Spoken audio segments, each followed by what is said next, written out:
Greetings, users and programs. This is Etari Living Sacrifice. Thank you for everybody that's been coming in the stream and telling us how much the first Star Trek Fleet Command new player guide has helped you. I'm so glad to hear it. That's why we made it, because I assumed if I had those questions, other new players would have those questions too. But apparently there was something really important that I missed.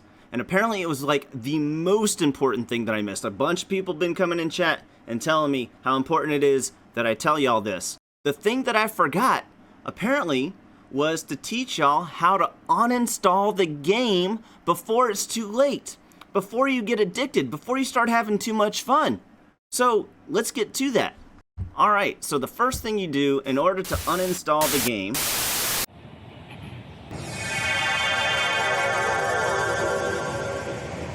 Our mission is violating the Temporal Prime Directive. We are here for one goal and one goal only. We have to retrieve the fugitive known as Etari Living Sacrifice. Let's move. Yes, sir.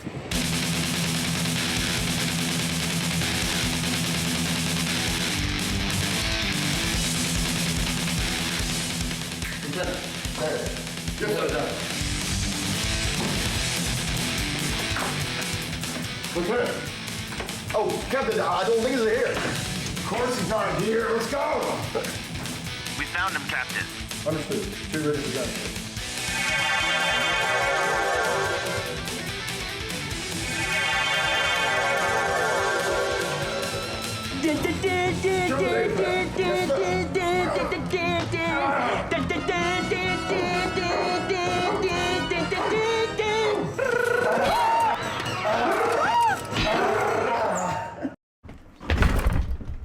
Oof.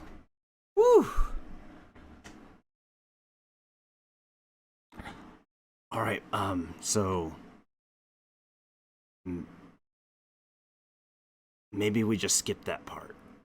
Just like the last video, there is a ton of information. I've got a long look at all this information I have to share. I'm going to try to keep this as short and sweet and to the point as possible, just like we did the first one. But y'all see the information. It might have to be a third and fourth video, but I am gonna do my best. So, and if you see me if I'm not looking at the camera and I'm just look like I'm reading, it's because I am. Because there's a lot of information. I want to make sure I don't miss anything. And I've almost word for word typed out what I want to say so that we don't forget anything. First off, congrats on hitting Ops 15. So now you've hit Ops 15. Now what? Level 15, Ops 15 is when you actually start playing the game. And I might even call Ops 15 to 20 the second tutorial. So now that you're level 15, the game changes quite a bit. The game starts to give you dailies to do. Your event page starts to grow and you realize you can start building or losing reputation with the Federation, the Romulans, the Klingons. Now, all these things I'm going to cover are all completely optional because, as always, the prime directive of this game is to have fun. And if the stuff I go over just doesn't sound like fun to you, well, hey, you be you and enjoy the game the way you like to play. Seriously. Except for a clicking speed up simulator. Oh my God. I want to reiterate something if you haven't realized this yet. This is an MMO, a massive multiplayer online game. Of sorts. It is not see how fast I can level up and beat the game type of game. Please do not be one of the players that plays constantly clicking speed up simulator. I find that people that do that haven't fully realized exactly all the possibilities there are in playing this game, and they end up quitting the second they run out of speed ups. You should not be running out of speed ups this early in the game. I normally wouldn't tell people how to play and just play the way you want, but that is the only wrong way to play this game. Part of this video will actually cover the best things to use your speed ups and Latinum on, so we will get to that. If you like to get the best bang for your buck and the most rewards out of the game as you can, aka win, well then, here we go. First up, let's talk about some basic things like dailies, events, all the currencies, and faction rep. Dailies are fairly simple to start. You come down here, you click on this, click on daily goals, and this will list out all the dailies that you currently have, all right? Dailies are fairly simple to start. Open chests, mine some resources, do some away team missions, and guess what? You get to do them every day! Yay! Now, you only need to do a certain amount every day to earn your daily loyalty badge, all right? So I believe when you're at Ops 15, you only need to get 4 of these chests unlocked, and then as you go, you'll have a 5th and 6th one to unlock, so you'll have to do more dailies to get those unlocked. But when you first start out, I'm pretty sure you only have to do like 4, get however many points that is to get that 4th one unlocked. I could be wrong about that. But you only need to do a certain number of them every day to earn your daily loyalty badge, which you will use to open your 7-day loyalty chests. Oops. Your 7-day loyalty chests. And guess how many badges it takes to open the 7-day loyalty chests? You guessed it, 7. Alright? Now I will give you a heads up, you will be able to use these badges to get a free ship later on down the road. It's actually a second Vidor, which is a Latinum mining ship, for free, so maybe celebrate and open your first chest or 2, you know, just for fun. But start planning on skipping a week or so every often, so you can start prepping for Ops level 23. At that point, anytime you open a 7-day loyalty chests, according to this spreadsheet, which I'll go over more in a bit, you get 10 blueprints for your Vidor, which is that Latinum mining ship I was talking about. Not a huge deal from what I understand, but just letting you guys know that it is an option. If you look, I haven't even actually opened my 7-day loyalty chest yet because I don't actually need anything in here right at the moment, so I've been holding off. The longer you hold off on things in this game, you know, the more stuff you get, so it's up to you. I haven't opened it because I haven't needed anything in there yet, but I'm also playing the game very slow and methodical. If you are racing to get to the end game content, a lot of the stuff I talk about today, or a lot of the advice I give, might change based on your playstyle. But for folks like me that are just moving slow and steady, I'm not turtling or anything, but I'm being very slow and steady. I will make sure when I give advice to tell you the 2 different trains of thought on those things. But if you'll notice, once you hit Ops 23 right here, you start getting blueprints when you open your 7-day loyalty chests. The amount of speed ups that you get increases, the amount of materials that you get increases, so the longer you wait to open these things, the more you get. And if you do want to open some of those loyalty chests up sooner rather than later, according to that spreadsheet, Ops 17 would be a good time to do it, then Ops 20, so on and so forth. I will have a link in the description to all these documents that I am bringing up for you to look at. If you're anything like me, the first time I looked at it, none of that stuff made sense. It was just a bunch of information. But go ahead and bookmark those links or save the video so you can come back and find them. Because down the road, the longer you play, more and more of these types of documents that I'm showing you will start to make more and more sense. Now, as you increase your reputation with the factions that you choose to go with, which we'll go over here in a bit, eventually you will start getting dailies for the factions that you chose, and then dailies for Q, and these will evolve and get harder over time. Every time your dailies get harder for the first time in that cycle, you might have to skip that daily for a day or 3 before you're strong enough to actually complete it. And that's fine. That's fine. You do not have to do every daily every day to get your daily badge, like we talked about earlier. Next up, and what might be the most confusing, hard to understand thing till you experience a full cycle of events, and I'm going to take this as slow as possible, and seriously, do not freak out if you're like, wait, what? Because people kept telling me stuff, and until I went through my first full cycle, my first full battle pass, which for you is probably the Picard one right now, until I went through my first full cycle and got to see the patterns of a lot of stuff, of how things happened. There's like events that happened. There's certain events that happen every Monday. There's certain events that happen every Tuesday, Wednesday, Thursday, Friday, Saturday, so on and so forth. Certain events that only pop up once a month. Certain events that only pop up every 2 weeks. Stuff like that. Until I went through that full cycle, a lot of the stuff that people were telling me just made no sense. Alright, so don't freak out.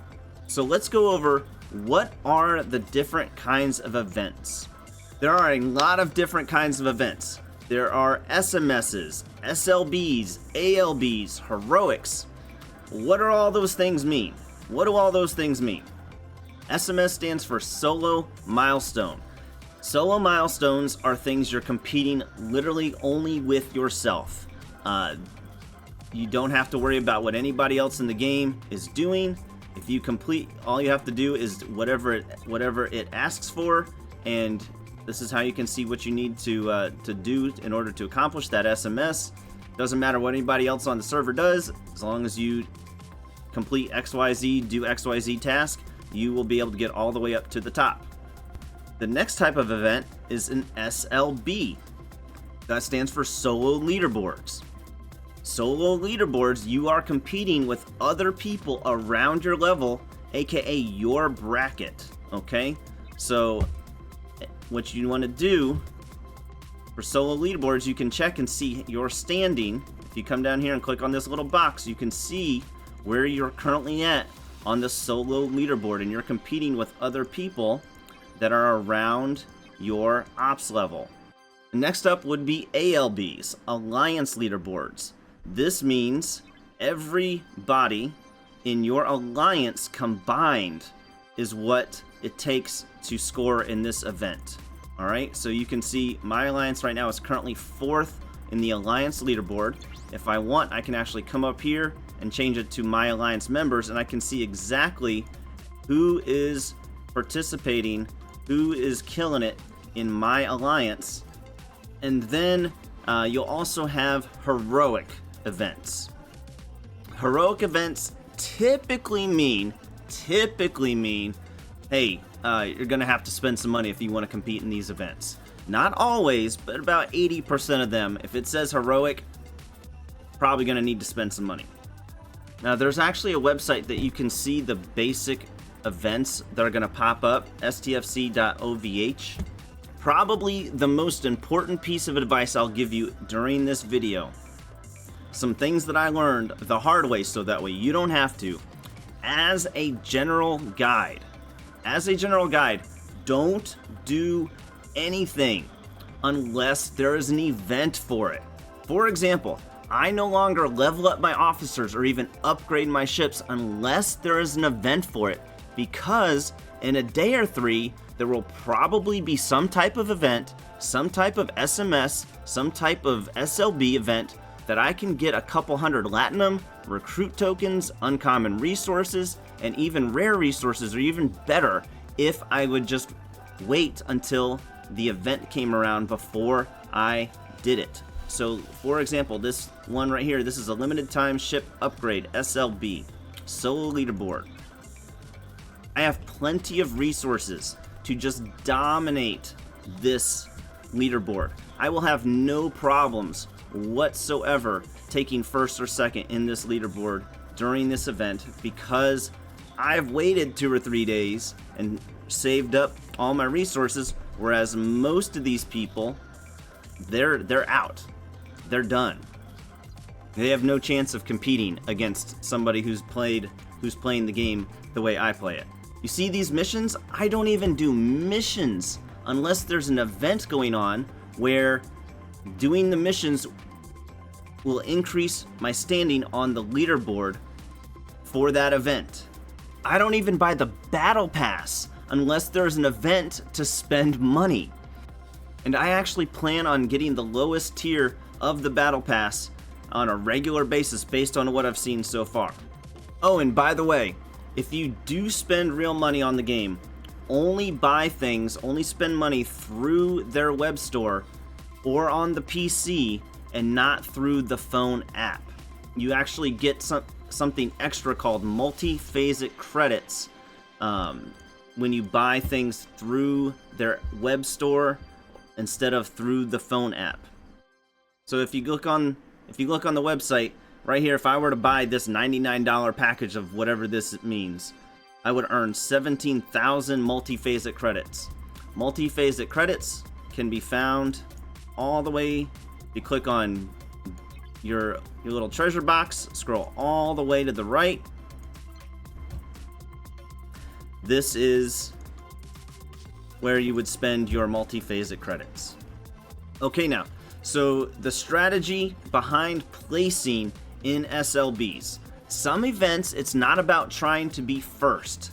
If you look and see that you're guaranteed to be top 20 or top 25 out of 50 automatically, is it really worth it to blow your entire load to spend all of your resources for a tiny little increase, a 50% increase, a 25% increase in the amount of rewards that you would receive by going from 10th place to 9th place, or 10th place to 5th place, or 10th place to 3rd place, or even going to 1st place? All right.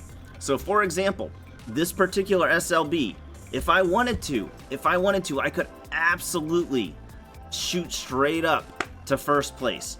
It would cost me a lot of speed ups, and quite frankly, based on the rewards, there's really nothing in here at this point in time in the game that I need. I've got more dilithium than I know what to do with. I've got more of these tokens than I know what to do with. I've got more rare gas and unrefined gas than I can spend right now. So there's really no point in me spending a bunch of my speed ups to get 1st place when I don't need to. The amount that I would receive for going from 3rd place to 2nd place is not that big, not really worth it, okay? Let's say I'm in 10th place, like this guy right here. He's got 280,000 points. Well, to hit the next tier, you would need to be in at least 5th place, and it's only an extra, 125-ish or so galactic recruit tokens. So you would have to spend, this guy probably would have had to have spent double what he had in order to get to 5th place or 4th place. And then next week, the next time the event came around, he wouldn't have anything to spend. Whereas the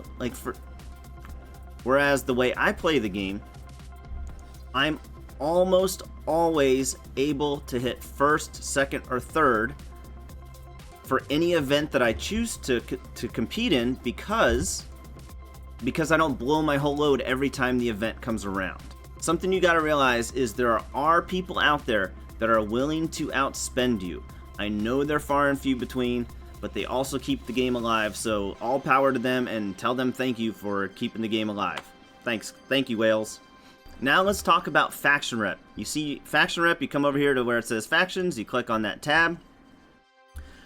The earlier you start doing this, the easier it will be. You will want to raise your rep with 2 factions and keep those 2 factions as closely as possible in reputation points as possible. All right? The reason you want to do this, the reason you want to do it this way is because factions are the only way to get a lot of ship blueprints, and also you get a lot of officer shards from doing these faction dailies as well. So if you can double dip and do 2 factions at once, why not? So you'll see my Federation and my Romulan points are pretty darn close to each other as far as score goes, and I'm doing my best to hit a new tier with them at the same time as often as possible. Again, the sooner you start trying to do this, the easier it will be, because if you get one faction to a new tier before you get the other one, the dailies and the quests that they give you will be harder for one and easier for the other. It just makes things more difficult. And then the ones that are harder will give more points, and then it makes it harder to keep the two factions aligned. Just keep that in mind as you're hitting 15, Ops 18, Ops 20. Just the sooner you start doing it, the easier your life will be. When your reputation gets high enough to start getting dailies for factions, for whichever 2 factions you have chosen, more than likely you will have Federation and either Klingon and Romulan. More than likely you will have Federation and whatever your second one is. 80-90% of people, it's Federation and something else. So once you get enough reputation points with the Federation to start getting dailies for the Federation, don't collect. You can do them, but don't collect the daily for the Federation until your second faction is also high enough to start getting dailies for them as well. Otherwise, your reputation for the Federation will skyrocket further along than your secondary faction that you've chosen, and it will be very hard to start making them sync up at that point. It's doable, it makes things... Now, something that really messed with my head. I'm going to show you how ship XP works, okay? Because when I first started the game and I would kill something, I would kill a ship, it showed me a little 300 or 500 XP gained. And I thought that that's what was... I thought when it said that, it was turning into these little cubes right here. Alright? That is not how it works. Anytime you kill a ship and it says a certain amount of XP gained, it's actually filling this little bar up for you. Please do not do like I did and spend all of your ship XP on battleships. Like for me to I could click this right now, go up a whole nother level, but there's no reason for me to do that with my battleships because the battleships are going to go out and gain XP naturally. What I've learned to do is save these experience squares, the ship XP, for ships that have a hard time doing that, like survey ships, for example.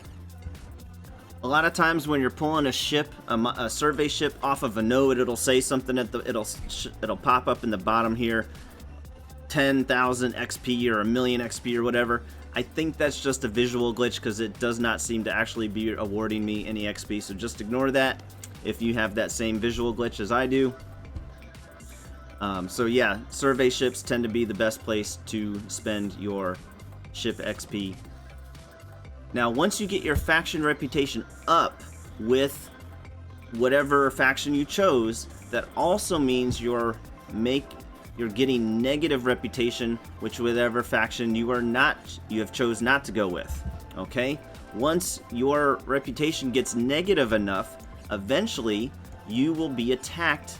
If you bring a ship into that sector, I'll bring a ship over here just for example. If I bring a ship into Klingon space, within a minute or so, they will start sending ships to me to attack me automatically. And what you want to do every night before you go to bed, or every time you're going to take an extended break, go on a lunch break or something like that, put a ship into enemy space that hates you and let them auto attack you for ship XP, ship parts, all the things that you would get. Let me show you some examples of some things you would be getting. Officer XP, ship parts, blueprints, things like that. And you don't even have... The game will do that for you automatically. You can see there's people in this sector already doing it. And look at that. I've already got a ship that's spawned that's going to attack me. And I'm just going to leave that ship there. I'm actually not going to leave it there while I'm shooting the video because it'll make weird noises. Actually, I can turn that off. Before you go to bed every night, send out some survey ships to sit on some nodes and fill up as much as you can, so that when you wake up in the morning, you've got at least something being done while you're not actually actively playing the game. All right. Next thing we're going to chat about. Is Q trials. Once you hit Ops 19, your field training button will change into this Q trial button. Or once you build the building, I should say. Once you hit Ops 19, you'll have the opportunity to build Once you hit Ops 19, you'll have the opportunity to build your Q trials, your Court of Q, which will give you access to Q trials at Ops 19. And your field training button will change from the field training button to this button here for Q trials. Alright, once that happens, you will have dailies. Oh, I shouldn't have done this. I've already done it for the day, so I can't show you. You'll have 2 dailies for using Q trial bells. The first one will be for using 75 bells, which takes 25 to start a Q trial. So you'll have one for 75, and you also have one for 125. Because every day when you come in here to, is it building resources? Yeah. Every day you'll be able to come in here, click on your treasure chest box, click on building resources, and you'll be able to collect 75 trial bells. Alright, so typically speaking, you will only be able to complete the daily where you can complete 3 a day. However, by actually beating a Q trial, you'll be awarded more bells. Now, my piece of advice to you: do not beat Q trials until you start getting something called Tech Tuesday events. Trust me, you'll thank me later. Tech Tuesday events, in order to complete the Tech Tuesday event, you are required to defeat 1,000 hostile ships. 1,000 of them. However, every time you defeat a Q trial, it counts for 100. So just trust me on it. You don't need to start completing Q trials right away. Hold off on that until, I want to say it's Ops 20, you'll start getting Tech Tuesday events. And if you've beaten all the easy ones already, it'll just make your life that much more difficult. Once you get your Court of Q building built, you will have access to something called Forbidden Tech and Chaos Tech. Your first Forbidden Tech will be this thing right here called the however the hell you pronounce that thing, tetracyclinate 622. This increases your mining speed. Alright, I'm pretty sure everybody gets this pretty darn naturally, and that would go in this slot right here. Other type of tech you'll have access to once you build your Court of Q is something called Chaos Tech. You can get a I want to say it's $10 or $15 Chaos Tech. Pretty darn cheap. It's pretty darn cheap, 10 or 15 bucks, and more than likely, you will be the only person in your bracket for quite some time that will know about this, and you can pretty much guarantee winning every Chaos Tech event that comes around because of that. Look, right now, all I gotta do is whatever it requires to do, and I will immediately be tied for first and second place, okay? Because there's only 2 people in my bracket. They're they're same ops as I am. Nobody else is gonna know about this. You're gonna be able to pretty much win first or second place in every SLB in that Chaos Tech category if you so choose to spend that 10 or 15 bucks. Now, if you're a part of an alliance that has some higher level players, you've probably noticed this little alliance button down here glowing purple, and these Armada things popping up that you can't even reach yet, and it just really annoys you because you're like, I want to do whatever the heck they're doing. You can't even do anything with this until Ops 18. Once you hit Ops 18, you can actually start to join your alliance's Armadas.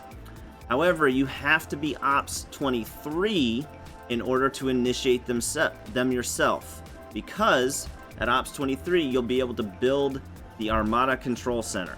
Once you build this building, you will be able to initiate Armadas yourself. Okay? Now, once you hit Ops 18 and you see your alliance doing Armadas, let me show you an example. When I hit Ops 18, the only system I could reach at the time was this spot, and this spot. So if your alliance starts doing an armada there, you might ask, hey, could I join? Do it once or twice a week maybe, because you will need a certain amount of Armada tactical cores in order to build your first Armada, your only Armada control center. You'll need a certain number of cores in order to build your own Armada control center in the first place. So do them every so often. They're not super necessary for you. I think you need like, it's not that much. I want to say it's like 100 or 500 of them to get the building started in the first place. And quite frankly, Armadas are not that, they're still not that important for me even at Ops, now that I've hit Ops 25. I do them to help the team out, not because I actually need anything from them on a regular basis. I do Armadas periodically, all right? For now, that will change for me down the road, I know, but Ops 25, I still only do 1 or 2 a week because I really don't need them. Sorry people that are Ops 15 and can't reach Armadas, you cannot turn off the notifications for Armadas. It is not an option that the game gives you, so wham. Now, if you are in a top 10 alliance or so, more than likely, this area of space, more than likely your alliance will have some territory. My alliance owns this territory, also known as TC. Once you hit around Ops 20, you will probably be, your warp range will probably be able to start making it out here. Once you're able to make it this far because of your warp range, you will probably want to take advantage of that as much as you can, because anything you do in your alliance's territory, for example mining, you will mine ore, crystal, gas, all those things much faster if it's in your alliance's territory. And that will be extremely helpful for you once you hit something called Mining Mondays, aka Rules of Acquisition, aka Latinum Rush events. That's an event that's going to start happening every Monday once you hit probably around Ops 20, maybe Ops 23. Another tidbit piece of advice I'm going to give you is, if there's something that doesn't have a cooldown when you press the button, more than likely you don't really need it right then. If there's no cooldown on it, there's no reason to get it right away. So for example, peace shields. I've got 4,790 alliance credits. I could buy 4 peace shields. And when I first started the game, I was spending those credits left and right, and I was buying shields every day. Every time I would just spend that currency until I ran out. Don't buy shields unless you need them, because you're gonna get a lot of shields all in your grind already. So you're gonna end up getting a lot more shields than you could probably use, unless you're one of those people that create a lot of enemies and then you start getting attacked all the time. That could change. So if you ever come across something that doesn't have a cooldown, just think to yourself, do I really need this right now? Now, there'll be times when you come across things and it'll give you options. It'll give you options of how many chests to open. And if you'll notice, you probably have access to this. So, 1 chest costs 3,000 crystal, 2 chests cost 15,000 crystal, and 3 chests cost 50,000 crystal. Okay? More than likely, at your level, you will probably want to pull as many of these things as you can a day. So if you can possibly get 50,000 crystal every day, go ahead and pull your max chests for that day, because there's a cooldown on it. Think about that. There's a cooldown on it, right? And this is something that you can very easily grind for. All right, there will be some things that you come across where you're gonna look at it and you're gonna do the math and you're gonna be like, wait a second, do I really want to pull the maximum amount of that every day? For example, right now, I'm not really mining any more grade 2 crystal, gas, or ore. So I sporadically come across crystal, gas, or ore, so I'm only pulling 1 chest a day because I don't really need this stuff anymore. A little tidbit, every time you ops up, hit a new tier, every time you level up, every time you ops up, the first building I would go towards building would be your R&D department. The reason for that is there's going to be a lot more things to research as time goes on than there will be things to build. So if you can get as much of your research done sooner, get access to the research,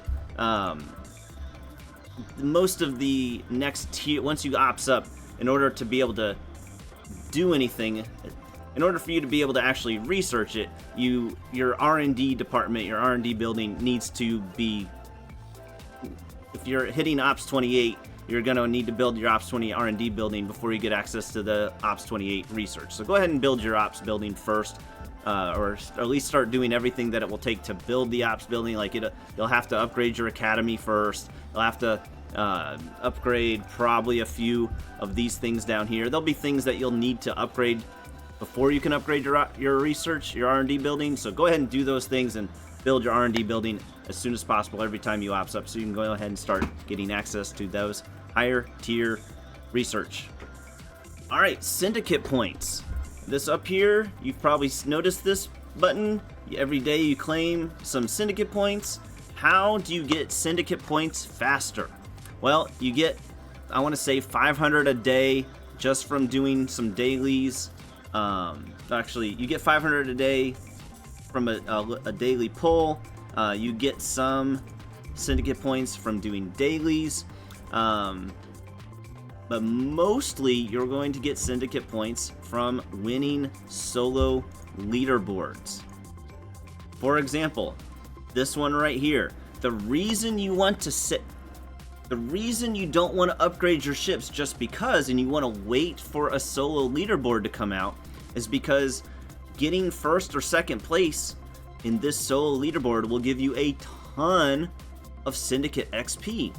The reason my syndicate level has gone through the roof for my ops level is because I win almost every single SLB that I want to that has syndicate points on it. Win as many do what we're teaching you to do, and you'll win more SLBs than everybody else in your bracket. Guaranteed, almost guaranteed. Guaranteed. Or your money back. Now the next thing is called Emerald Chain. You'll probably have noticed this button right here. You're like, what the heck is that? How do I get these points? Well, the Emerald Chain points, the way you get Emerald Chain points is through something called Alliance Tournaments. And just so happens that the Alliance Tournament is going on right now. Your Emerald Chain reputation level will pretty much come down to how good your alliance is for now, because quite frankly, you ain't gonna be able to do much. Your Emerald Chain level is going to pretty much come down to how good your alliance is. Whatever alliance you joined, whatever their Emerald Chain level is, that's what it's gonna come down to. Now you can participate in whatever next alliance tournament, whenever the next alliance tournament happens, and help increase that. But for the most part, when at your ops level, you're not knowing what the heck you're doing during your first alliance tournament. Don't be distraught. Just take what you can get as far as that goes. Pretty quickly, around ops 15-ish, if I remember correctly, you're going to start getting dailies where you need to kill a certain number of swarms. More than likely, you're going to start here. So you see how this little area right here has these clouds? There are swarms in this system. These are it's ops 15, or not ops 15. It's a level 15 system, so the swarms inside there are 15. 15, 16, 16, and eventually you're going to need 17, and eventually you're going to need 18. See how the little pink cloud is there? And then eventually you're going to need to come over here to 19, 20, 22, 24, And then 26 and 28. See, it starts getting a little, they stop being pink. It's this little clouded area over here. All right. Now, if you'll notice, all swarms are interceptor class. So if you look on the little battle triangle, the Explorer has a natural hand up against interceptors. So more than likely, until you get your Franklin, you're just going to use whatever Explorer you have available to defeat those swarms. Let's talk about away teams for a little bit. There will be critical traits that will give you a chance of critting. So just for completing this event, 100%, if I get this to 100% and I complete the event, I will get whatever this top one is. But if I have a chance to crit, if I can put something in with traits, for example, if I put her here and him here, her here, just 1 point in there, I now have 15% chance to crit and get 5,138 of whatever the heck these things and what away team credits are. I'll explain. I'm probably not going to explain those in this video, but when you pull up the away teams, it's set to strength. If you want to see all the people that have traits that are available to help crit, you can just change this filter right here. And then also, if you want, you can come over here and you can check mark these things, so that way people that are in ships or not on base or not usable at the moment will actually take all those people away. Okay, so let's if I take these off, bam, all of a sudden now I gotta scroll to find that. See, all these people are on different ships. This guy's in another away team. Chen is on one of my ships, Pike's on one of my ships, so I can't use these people right now. If I try to do that, it'll tell me I can't use them, so I don't even want to look at them. So I'm going to use these filters real quick. All right. About once a month or so, go to Twitch and see what one of the sponsored streamers for that month, they probably have some type of, if you come over here to gifts, you see this redeem promo code box, you click on this, it'll pull up the website and they'll be able to redeem a reward. Once a month, once every other month, maybe go on to Twitch and just see whatever the sponsored streamers that are getting sponsored by Scopely at the moment. See if they've got a new coupon code or new redeem code to put in there and get some extra shards of something, whatever the heck they're offering at the moment. A very common event that you'll see are Mission Key Hunter events. Mission Key Hunter AMS versus SMS. AMS is Alliance. SMS is solo, your personal. All right. If you come over here to the Alliance one, I can click on View, and I can click this little box in the bottom right hand side, and I can see we're in second place next to Thunderdome, and I can click over here and check my Alliance members, and I can see who has not been collecting their keys.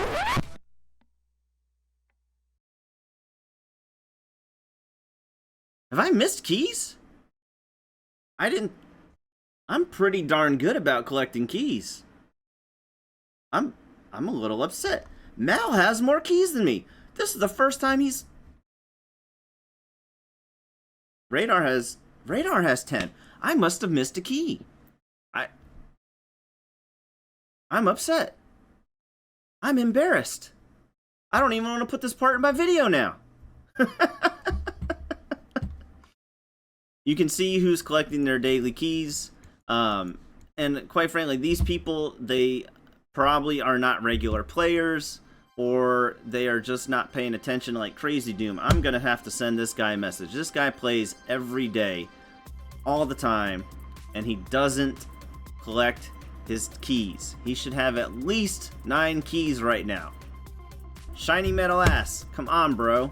Collect your dang keys. It's all you have to do to collect your keys. You get a daily key. All you have to do is go to that website, click on redeem promo code. It will bring you here, and then you come to the store, click on web gifts, and in 4 minutes and 2 seconds I'll be able to claim another key. That's how I have 9 and they have 10. Ha ha ha! Alright, I'm not embarrassed anymore. Little tidbit, If you are like me and you're parked in Deneva, if you realize you're spending a lot of time going to this side of space, you'll notice I'm spending a lot more time in Federation space right now because of the Armadas. I have placed my base on this side of the system, so that way if I placed it on this side of the system, it would take me an extra 45 seconds to a minute every time I recalled my ship from this direction. Bam, I'm right there, but if my base was down here, it would take an extra 45 seconds to make it all the way down there. Just a little tidbit. Pretty much as soon as possible, I would recommend go ahead and build a second envoy, maybe even a third envoy. As soon as you get those blueprints for a second and third envoy, go ahead and build a second and third envoy. You will be using them for mining Mondays. There'll just be opportunities. There'll be opportunities to use it, and you'll wish you had a second one for reasons. So go ahead and do it. Doesn't hurt anything. You can always trash it later.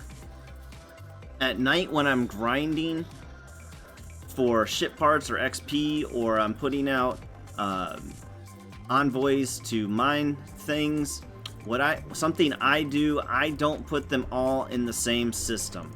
I might spread it out. I might put one in, let's say I need to get crystal, I might put one here, and I might put one down here. Alright, I'm about to show you something commonly known as the Picard Maneuver. Once you get to the point where you have a faction that starts to hate you, your reputation has gone so low that you start to get attacked, there will be times you'll start to get attacked when you move into their territory.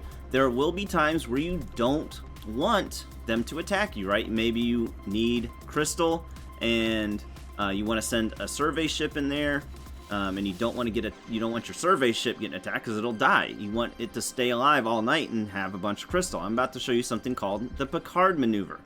The way the Picard Maneuver works is this ship right here is called the Chaser. It is going to chase my ship down. No matter what I do, it's going to follow me. No matter if I come over here, it's going to change direction, go up, it's going to follow me up. If I come down, it's going to follow me down. However, what I can do right here, if I click on that ship, I hit attack, I click on my ship again, I hit recall, and then I immediately cancel the recall to go back to base. I just don't touch anything for a few seconds, and ship stops attacking me. Alright, the first couple times you do that, it'll be so nerve-wracking. You're like, why is it not working? I was sitting here while this was happening, and I'm like, watch it not work just because I'm making the video. But that's how you get your chaser to stop chasing you, and now you can do whatever you needed to do in the system without getting attacked. I will also give you a heads up. The chaser tends to be a lot stronger than whatever hostiles are in that system. So level Ops 23, let's find us another Ops 23 down here. There's not even one here to give you the example. Dang it. Well, Ops 22. See how it's Ops 22 is 44,000, Ops 23, 68. This is a horrible example. This is a horrible example. I'll give you a heads up. The chasers in whatever system you're in tend to be a lot stronger than whatever the base, like it'll say Ops 23 hostile, but its power will be that of like a 28 or 26. It'll be a lot higher. Just to give you a heads up, so when you send something to grind for the night, you might not necessarily want to put it in whatever ops level, whatever level enemies you've been killing. You might want to put it down 2 or 3 levels lower than what you've been killing when you have been actively playing. Now, once you start winning some events, you'll start getting these things called these tokens. This will give me 100,000 dilithium. I get 40. If I were to win first place, the reward would be 40 100k dilithium tokens. So 400,000 dilithium tokens. If I come into my come into my items spot, you'll see I've got 7,379 1 million par steel tokens that I've earned from doing different events. Do not pop these. If I wanted to, I could pop one of these up right now and have an extra 1 million par steel. The reason you don't want to pop these is one time you might forget, you might step away and not shield your base, because why would you shield your...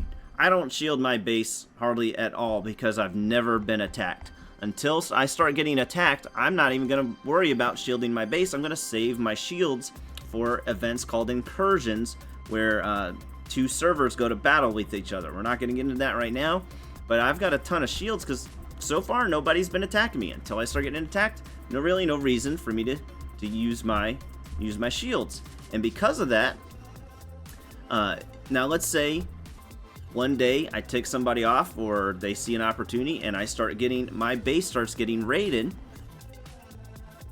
Well, they're gonna clean me out of all my resources.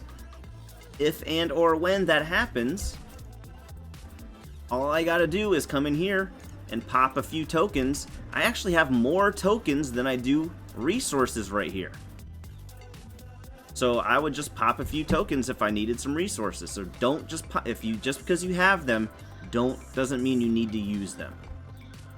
Once you hit Ops 20 in your little treasure box, you come down to Alliance. This is where something you want to pull every day is something called a relocation token. You're going to want to pop this every day. It's going to cost you, I want to say 50 Alliance credits. Go ahead and start stocking up on those. There will be an event that comes around, I want to say once a month, called Incursions, where 2 servers go to battle with each other. And once you hit Ops 25 and you want to participate in that, you'll be glad you went ahead and stocked up on as many relocation tokens as you can, because that is what gives you the opportunity to move your base from spot to spot, system to system, and that will come in a lot of handy. If you are still below Ops 19, you are probably still doing your very first Battle Pass, and it will be the Picard Battle Pass. If you want to purchase that Battle Pass, you will need to purchase that before you hit Ops 20. Once you hit Ops 20, you will no longer have the ability to purchase that Battle Pass. All you will have access to is that free tier at the top. So if you want to purchase that Battle Pass, go ahead and purchase it before Ops 20, because the Scopely will not let you give them money to purchase it once you've hit Ops 20. You have to be 19 or below. Somewhere around Ops 20, Ops 22, Ops 23, you will probably have access to the most common officers that you will use to kill hostiles. The most popular, the most effective trio is Pike, Moreau, and Chen. The reason for that is Pike increases the effectiveness of all officer abilities that trigger in combat by 120%. Okay, so the officer abilities, including himself. I believe that includes himself as well. Based off the wording, I'm assuming he also increases, because this is his officer ability. I'm going to assume that it's increased by 120% as well, just by the wording of it. But, so his captain maneuver, increased the effectiveness of all officer abilities that trigger in combat by 120%, which means Moreau decreases the armor piercing of shield and accuracy of hostiles by 40%, so 120% plus 40%, and then Chen decreases the damage done by energy weapons by 20%, works against hostiles of level 51 and under. This is by far the most common trio you will use for a long time. If you're anything like me, I had Picard to start. I used the next generation Picard grouping, but as soon as I got Pike, Moreau, Chen, I started using them instead. And speaking of Lieutenant Picard, something that's really freaking annoying that I learned way too late because I was putting points into Lieutenant Picard because I was like, oh, I'm going to use him forever. I'm going to click on Lieutenant Picard, and then I'm going to click on Test That Assumption. I read this. Test that assumption. Lieutenant Picard increases your apex barrier, da-da-da-da-da-da-da-da, and I thought that was it. Wouldn't you know, if you come over here, take your finger, take your mouse, and grab this, and would you look at that? There's a whole bunch of more information down here hiding. There's no arrows, there's no scroll wheel, there's no nothing that indicates that there's anything below this line right here. But wouldn't you know, his abilities only work up to level 35 and under. And I was so mad about that because I've been putting points and spending a bunch of... Like, I spent money for this. During my first event, I bought officer shards for him, thinking I was going to use him forever. Wouldn't you know it? He only works until Ops 35. So now the only use he really has is for his advisor to put in away teams. But anywho, just thought I'd let you know that you can actually scroll a lot of times. You can scroll and there's more information hiding. And Scopely has not put any indication, for some reason, that there's more information down there. You would think there would be a little arrow here, a little slide bar over here saying there's more to read. They don't do that. To kind of close the video out, I'm just going to throw out some just tidbit pieces of information that'd be nice to know. There'll be an event called where you'll need event tickets. At some point you're going to get the access to some events where you'll need tickets, and you'll be able to collect a certain number. You'll be able to collect like 1 ticket a day for 3 or 4 days in a row. What I did was I skipped the first time I saw that. I collected the tickets, but I did not turn them in because they don't actually give you enough tickets to finish for the whole week. You need, I want to say, 6 or 7 events done to get the second tier ticket, which gives you the last event to finish it out for the week. So you might need to skip events. The ticketed events, you might need to skip and do those every other week in order to be able to get full value out of those. From Ops 15 to Ops 20, from Ops 15 to Ops 19, you will get regular events to upgrade your officers. From Ops 15 to Ops 19. Do the events and only upgrade your officers as much as you need to complete the events. If they're SMSs, only do them to complete it. If they're SLBs, I don't remember if they're SLBs, it's been so long now, for upgrading officers, win the event if you want to, if there's an SLB, but don't upgrade your officers any more than you have to, because once you hit Ops 20, those regularly occurring events that you've gotten so used to seeing to upgrade your officers, they come to a halt. Once you hit Ops 20, you're really only going to have an event to upgrade your officers so far, I want to say on average once a month. On average once a month, you'll get an SLB. And I don't upgrade. Look how much officer XP I've got right now. Last SLB that came around for upgrading officers, I dominated because there's really no reason for me to upgrade them right now until the SLB comes around. So just be aware, once you hit Ops 20, that event, if you're waiting to upgrade your officers, just be aware this could be as little as it could happen as little as once a month. Just giving you a heads up about that. Y'all, I've gone on to those sponsored streamer streams. You know, y'all, when your ship is damaged and you see the little repair button, and then if you're gonna use speed ups to repair your ship or use speed ups for anything, just use the smart speed up button. There's no reason for you to the smart speed up button knows what it's doing. I can't tell you how many people I've seen not use the smart speed up button, and then they waste resources. The smart speed up button is the smart way to do it. Just use the smart speed up button. At Ops 23, you will be able to build your first Devore, which is a mining ship, a survey ship that specializes in latinum, raw latinum. Okay. Now you see how this particular node right here, see how it's glowing? It's got a little aura around it. We call those shiny nodes. If you are able to put your Devore on that particular node, it will mine twice as fast. Okay, just a little tidbit there. All right, when you are crewing your ships, if you will come over here to the officer tab, and then you will come over here and select group, it will group them into Federation, Klingon, and Romulan for you. You're probably watching this video around Ops 15, 20, maybe 23 is probably the optimal time to watch this video.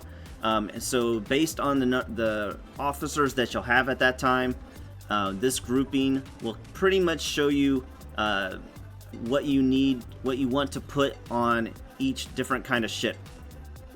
When you select group, it'll, the first 7, 1, 2, 3, 4, 5, 6, 7. Once you select group, the first 7 Federation officers, these are your basic Federation crew.